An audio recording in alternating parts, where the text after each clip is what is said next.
Hello dear student. जैसा कि आप सबको पता है कि मैं आपका इंग्लिश फैकल्टी प्यारे बाबू सिंह। प्रीवियस क्लास में आप सबको प्रीवियस लेक्चर में 10 क्वेश्चंस जो है वो काफ़ी इंपॉर्टेंट क्वेश्चंस ऑब्जेक्टिव क्वेश्चंस जो है इंडियन सिविलाइजेशन एंड कल्चर से कराया था। नेक्स्ट जो है लेक्चर लेके आप सबके बीच आ गए हैं। काफ़ी इंपॉर्टेंट क्वेश्चंस है बोर्ड के लिए, तो आप सभी से बहुत ही सजगता के साथ देखें, गंभीरता से सीखें और अपना जो अच्छा मार्क्स है बोर्ड में वो सुनिश्चित करें। तो चलिए हम लोग आज शुरू करते हैं बिना समय गवाए। देखिए हमारे पास 11 नंबर क्वेश्चन है और 11th नंबर जो क्वेश्चन है वो ये है, the world famous Attic civilisation is in. आपको पता है कि कौन से देश में जो है ना ये एटिक सिविलाइजेशन है, मतलब सभ्यता है, ये वर्ल्ड फेमस सभ्यता है, विश्व प्रसिद्ध सभ्यता थी। तो किस देश के अंतर्गत थी ये आपको जानना है। ये ना ही स्पेन में था और ना ही ये इटली में था और ना ही स्पेन में। ये सिर्फ और सिर्फ ग्रीस में था। ग्रीस देश में जो है ना सिविलाइजेशन हुआ करता था। ये इंडियन सिविलाइजेशन एंड कल्चर के अंतर्गत बहुत सजगता के साथ बताई गई है। जो मोहनदास करमचंद गांधी के ऑटोबायोग्राफी से लिया गया चैप्टर है, उसमें बहुत ही अच्छा से बताया गया है कि ग्रीस देश में जो है वह एटिक सिविलाइजेशन हुआ करता था, जो काफ़ी वर्ल्ड फेमस सिविलाइजेशन था। तो ये ग्रीस देश में हुआ करता था। एंड हमारे पास जो 12 क्वेश्चंस है वो भी काफ़ी इंपॉर्टेंट क्वेश्चंस है, आप सभी से बहुत अच्छे से करें और सजगता के साथ देखें। आवर एंसर्ट्स इंजॉयड, हमारे जो पूर्वज लोग थे ना वो किस प्रकार के जो नियम है उसे आनंदित होते थे, उसका उपयोग करते थे। कैसे स्वराज का उपयोग करते थे, तो आपको ध्यान देना है कि नाइस रूल का उपयोग करते थे या सोसाइटी रूल का उपयोग करते थे या होम रूल का या नेशन रूल का। तो ध्यान देना है, ना ही ये नेशन रूल का उपयोग करते थे और ना ही जो है वो सोसाइटी रूल का उपयोग करते थे और ना ही नाइस रूल का उपयोग करते थे, और केवल होम रूल का जो है ना हमारे जो पूर्वज लोग थे वो इसका उपयोग करते थे, जो हमारे चैप्टर में बताया गया है। एंड हमारे पास जो 13th नंबर क्वेश्चन है, मतलब जो 13 नंबर क्वेश्चन है वो काफ़ी इंपॉर्टेंट होने वाला है। कह रहा है our forefathers did not invent machinery because, हमारे जो पूर्वज लोग थे ना वो आविष्कार को कहीं ना कहीं रोका, आविष्कार को एक्सेप्टेंस नहीं किया, एक्सेप्ट नहीं किया, उसे उसे प्रबल नहीं बनाया, बल्कि जो है उसके रोकथाम की बात करी हमारे जो पूर्वज लोग थे वो लोग। तो कह रहे हैं कि our forefathers did not invent machinery because, वो लोग ऐसा क्यों किए कि नए आविष्कारों को महत्व नहीं दिए। वो लोग ऐसा क्यों किए, उन लोगों को पता था, क्या पता था कि अगर हम नए आविष्कारों को महत्व देते हैं, अगर हम नए चीज़ों का जो है मेटलिज्म को बढ़ावा देते हैं, नए चीज़ों का इन्वेंशन करते हैं, तो वो कहीं ना कहीं उसके हम आने वाले समय में गुलाम बन जाएंगे। ये हमारे पूर्वज लोगों को बहुत अच्छे से जानकारी थी, इसलिए उन्होंने इन चीज़ को बढ़ावा नहीं दिया। तो ऑप्शन नंबर फर्स्ट में क्या लिखा हुआ है, they knew we would because slaves. बिल्कुल सही बात है, वो लोग जानते थे कि जो है ना वो हम लोग क्या बन जाएंगे, इसके है ना गुलाम बन जाएंगे, इसलिए इन चीज को उन्होंने बढ़ावा नहीं दिया। ये ध्यान रखना है हम सबको। एंड हमारे पास जो है वो 14th नंबर जो क्वेश्चंस है हम लोगों के पास, मतलब हमारे पास जो क्वेश्चंस है 14 नंबर क्वेश्चंस, वो भी काफी इंपॉर्टेंट होने वाला है। तो आप सब इसको बहुत ही अच्छे से देखें, क्या कह रहा है question. After all there is something in Hinduism that has kept a live up till now is form।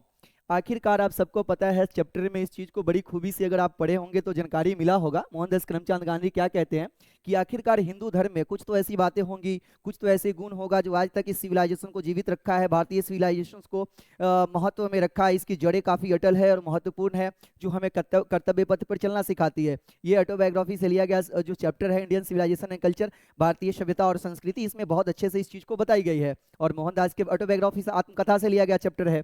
तो आपको समझना चाहिए इसमें क्या है ना। हिंदूज में कुछ तो बात है भाई कि जो है ना हमारी सभ्यता को बचाए रखा है। कौन सी सभ्यता को बचाए रखा है, तो आपको पता है हिंदू धर्म में ये चीजें हैं कि इंडियन सिविलाइजेशन एंड कल्चर को बचा के रखे हुआ है। एंड आप सबको पता है द अर्थ के लिए नहीं है, ना भारत इज माई होम है और ना ही हावर ड्रीम होगा। ये अलग अलग लेसन्स है, अलग अलग चैप्टर हैं, अलग अलग ऑथर के द्वारा लिखा गया है। तो हमें बड़ी अच्छे से समझना है। एक बार फिर से क्वेश्चंस को हम रिपीट करना चाहते हैं आपके लिए। ये क्वेश्चन पूछा जा सकता है, after all there is something in Hindu that has kept live up till now is form. ये लाइन जो है ना किस चैप्टर से, किस अध्याय से लिया गया है, तो आप सबको पता है कि इंडियन सिविलाइजेशन एंड कल्चर, जो कि भारतीय सभ्यता और संस्कृति, मोहनदास की ऑटोबायोग्राफी जो है ना से लिया गया है। और इस चैप्टर में इस चीज को बहुत ही बखूबी से बताया गया है कि हिंदू धर्म में कुछ तो ऐसी खासियत है जो अपनी सिविलाइजेशन को आज तक जीवित रखा है, बचाए रखा है। एंड हमारे पास जो है वो 15 नंबर क्वेश्चन है, मतलब 15 नंबर जो क्वेश्चन है वो भी काफी इंपॉर्टेंट होने वाला है। Dash were satisfied with A small village. आपको पता है चैप्टर में बखूबी से बताया गया, इंपॉर्टेंट क्वेश्चन है ये सारे, कि वैसे कौन से लोग थे जो अपने छोटे गांव स्वराज में ही खुश रहा करते थे, छोटे गांव कस्बे में ही, मोहल्ले में ही लोग प्रसन्न रहा करते थे। तो आप सबको पता है वे लोग कौन थे? यूथ थे क्या? नहीं। वे लोग एडल्ट थे क्या? नहीं। आवर एंसर्ट्स थे, मतलब हमारे जो है ना वो पूर्वज लोग थे, जो अपने जो है ना प्राचीन समय में अपने छोटे स्वराज, अपने छोटे गांव, अपने छोटे कस्बे, अपने छोटे मोहल्ले के साथ ही प्रसन्न हुआ करते थे। तो इस बात को हमें ध्यान रखनी है। एंड हमारे पास जो 16 नंबर क्वेश्चन है, मतलब 16 नंबर जो क्वेश्चन है वो भी काफी इंपॉर्टेंट होने वाला है। We notice that the mind is a restless bird, the more it gets and more it wants each form। आपको पता है कि हमारे जो मस्तिष्क है वो मोहनदास करमचंद गांधी जी इस बारे में बताता है कि हमारी जो मस्तिष्क है ना वो बेचैन पक्षी है एक तरह का, जो हमेशा कुछ न कुछ पाने की चाहत रखता है और रिमेन्स अनसेटिस्फाइड। वह क्या करता है ना कि कुछ पाने की चाहत रखता है और पाने के उपरांत भी वह असंतुष्ट रहता है। तो मोहनदास करमचंद गांधी किस में बताए हैं? कौन से लेशन में बताए हैं? तो उनके ऑटोबायोग्राफी से लिया गया chapter Indian civilisation and culture के अंतर्गत उन्होंने इस बात को बताया है। तो ये लाइन किससे लिया गया है? पिंच ऑफ स्नफ से लिया गया है क्या? नहीं। ये line Bharat is my home से लिया गया है क्या? नहीं। ये how free is the press इससे लिया गया है क्या? नहीं। तो ये सिर्फ केवल और केवल जो है इंडियन सिविलाइजेशन एंड कल्चर से लिया गया है। एंड हमारे पास जो है वो 17 नंबर क्वेश्चंस जो है वो 17वीं जो क्वेश्चंस है हमारे पास, जो 17 नंबर क्वेश्चंस है वो भी काफी इंपॉर्टेंट होने वाला है। क्या कह रहा है? Civilisation has taught us to be more dash with each other. हमारी सिविलाइजेशन जो है ना वो हमारी जो सभ्यता है ना वो हमें क्या सिखाती है? वो जो है ना हमें क्या सिखाती है? तो आप सबको ध्यान रखना है कि मोहनदास करमचंद गांधी इस बात को बड़ी खूबी से बताते हैं चैप्टर के अंदर, जो उनके ऑटोबायोग्राफी से लिया गया, आत्मकथा से लिया गया चैप्टर है, उसमें बताते हैं कि हमारी जो सभ्यता है ना हमको एक दूसरे को, हम लोगों को ना मित्रवत होना सिखाती है, मैत्रीपूर्ण सिखाता है, दोस्ताना सिखाता है, मतलब मैं आपस में कैसे भाईचारा को कायम रखना है, कैसे मित्रवत मिलना है, मित्रवत कैसे रहना है, ये हमको सिखाया जाता है। तो ध्यान देना है। कंपिटिटिव होगा क्या? नहीं भैया। सैड होगा क्या? ये तो पॉसिबल ही नहीं है। जेलस होगा क्या? ये भी पॉसिबल नहीं है। तो केवल और केवल हमारे पास फ्रेंडली ही हमारा करेक्ट ऑप्शन होगा। Option number C the correct answer according to chapter. अब हमारे पास जो है ना क्वेश्चन नंबर 18 है, मतलब 18 नंबर क्वेश्चन है हमारे पास। 18वीं क्वेश्चन में क्या कही गई है उसे बड़ी बारीकी से हमें समझना है और देखना है। देखिए कह रहा, who used truth and non violence as the chief weapons against the British rule in India. आपको पता है कि इंडिया में जो है ना वो ब्रिटिश के खिलाफ, अंग्रेजों के खिलाफ जो है ना वो मोहनदास करमचंद गांधी वो व्यक्ति थे जो कहीं ना कहीं अहिंसा और सत्य का मार्ग अपनाया। मतलब उन्होंने सत्य को और अहिंसा को एक मुख्य हथियार बनाया और लोगों को आज़ादी दिलाने में काफी बड़ी भूमिका निभाई। तो आपको सबको पता है कि ऐसा कौन किया? तो आप सबको पता है, चार पर्सनालिटी का नेम दिया हुआ है, चार पर्सन्स के नेम दिए हैं जो काफी महान है, लेकिन उसमें से हमारे सबसे महान जो है वो मोहनदास करमचंद गांधी हैं, जिन्होंने सत्य और अहिंसा का जो है ना मुख्य हथियार के रूप में उपयोग किया। किसके खिलाफ? तो अंग्रेजों के खिलाफ, और हमको आजादी दिलाई। तो हमारे पास मोहनदास करमचंद गांधी जो ऑप्शन नंबर ए में है वो करेक्ट ऑप्शन है हमारा। एंड जेएल नेहरू जी नहीं होंगे, ना सरदार पटेल जी होंगे, ना एसी बॉस होगा, इसका हमें ध्यान रखना है। एंड हमारे पास जो है वो क्वेश्चन नंबर 19 है, मतलब क्वेश्चन नंबर हमारे पास 19 है, और 19 क्वेश्चंस में क्या कहा जा रहा है उसे समझेंगे।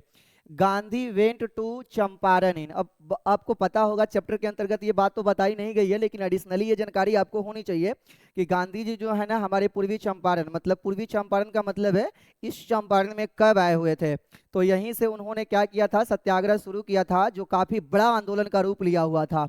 तो कब किए थे शुरू? आपको पता है कब आए थे? तो वो जो है ना गांधी जी हमारे चंपारण में जो है ना वो 1917 में आए थे। इस बात का हमें ध्यान रखना है।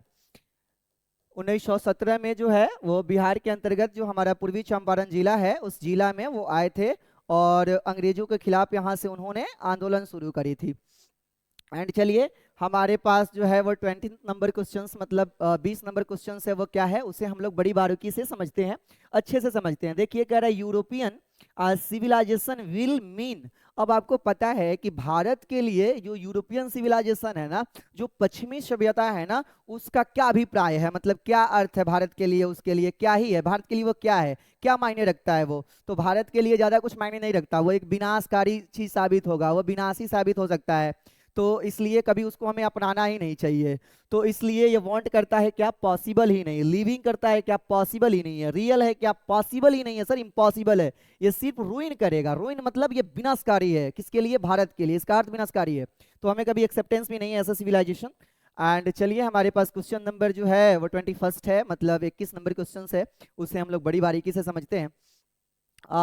Has civilisation taught us to be more dash toward one another. अब आपको पता है प्रीवियस में भी ये क्वेश्चन था, दूसरे टाइप से दिया गया था, लेकिन इसको भी वही समझेंगे कि एक दूसरे के प्रति हमें जो हमारी सभ्यता है वो क्या होना सिखाती है। तो आप सबको पता है, अभी मैंने बताया, मैत्रीपूर्ण होना सिखाती है, मतलब ये हमें दोस्ताना सिखाती है, मित्रवत होना सिखाती है, हमें फ्रेंडली होना सिखाती है। तो इस चीज को हमें समझना है। इसमें अपसेट दिए हुआ है, ये पॉसिबल ही नहीं है, एंग्री पॉसिबल ही नहीं है, इनेमी दुश्मन होना क्या, नहीं भैया, हमारी सिविलाइजेशन केवल सिखाती है फ्रेंडली होना, दोस्ताना होना, मतलब मित्रवत होना। एंड आज के लिए इतना ही क्वेश्चंस। आप सबको आई होप बहुत अच्छा लगा होगा वीडियो, और आप इसे अंत तक देखेंगे, और अपने एग्जामिनेशन में जो हम थोड़ा बहुत आपको हेल्प कर सके तो हम अपने आप को खुश नसीब समझेंगे, और आप अपना जो है मार्क्स वो बोर्ड में काफ़ी अच्छे ढंग से जो है ना स्कोर कर पाए, ये ऐसी कामना है, आपको शुभकामनाएं, बेस्ट विशेष है। And thanks for watching and till the end.